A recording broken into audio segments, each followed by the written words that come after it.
Halo, nama saya Andri Chandra Wijaya. Saya dari kelas LA 80. Pada video ini saya ingin membahas mengenai materi teknik for design UX, yaitu envisionment. Dan saya akan membahas dua konsep envisionment, yaitu wireframe dan prototypes. Sebelum masuk ke konsep envisionment, saya ingin menjelaskan apa sih itu envisionment. Envisionment adalah desain dasar yang berpusat pada manusia yang efektif untuk memungkinkan desainer untuk melihat sesuatu dari perspektif orang lain dan untuk mengeksplorasi konsep dan ide-ide desain dengan orang lain. Representasi ide desain yang berbeda berguna pada tahap yang berbeda untuk orang yang berbeda.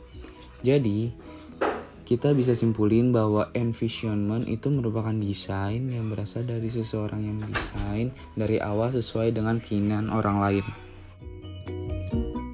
Selanjutnya, konsep dari envisionment. Yang pertama itu ada finding suitable representation.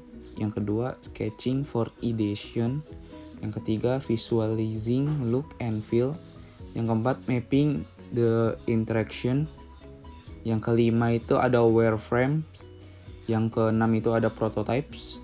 Yang ketujuh itu terakhir ada envisionment in practice. Wireframe. Wireframe adalah blueprintnya sebuah desain. Wireframe berfungsi untuk menghubungkan sebuah konsep yang terstruktur ke bentuk tampilan dari sebuah website atau aplikasi mobile. Secara khusus, wireframe merepresentasikan visual dari sebuah tampilan yang digunakan untuk berkomunikasi oleh setiap orang di dalam halaman yang sama. Mulai dari strukturnya, kontennya, hierarki informasi, dan fungsionalitas. Jadi, bisa kita tarik kesimpulan bahwa wireframe adalah struktur dasar dari sebuah website dengan hanya menggunakan line atau garis untuk membuat strukturnya atau bentukannya. Atau perangkat lunaknya itu pertama ada Alsami, yang kedua Axure, yang ketiga Proto.io, yang keempat itu ada UX Spin, yang kelima itu ada Adobe Express Design. Dan bisa kita lihat contoh dari wireframe yang disesuaikan dengan perangkat. Seperti di paling kiri terdapat di browser laptop atau komputer, dan di tengahnya terdapat di tablet, dan yang di paling kanan terdapat di smartphone yang biasa kita gunakan sehari-harinya. Selanjutnya, prototypes. Prototypes adalah simulasi dari hasil akhir sebuah produk. Prototype dapat menyediakan pandangan kepada user.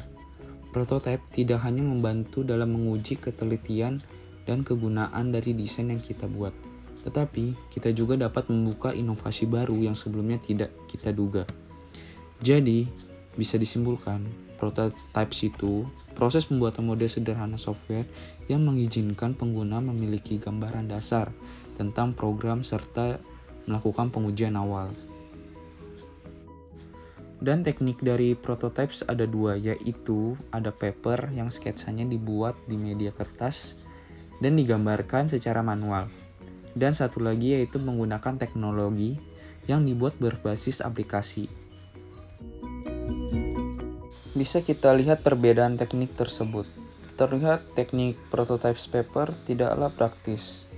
Harus melakukan secara manual dan harus membuat bentukannya yang dimana itu cukup merepotkan. Berbanding terbalik dengan menggunakan berbasis aplikasi yang dimana semua itu terdapat di aplikasi tersebut.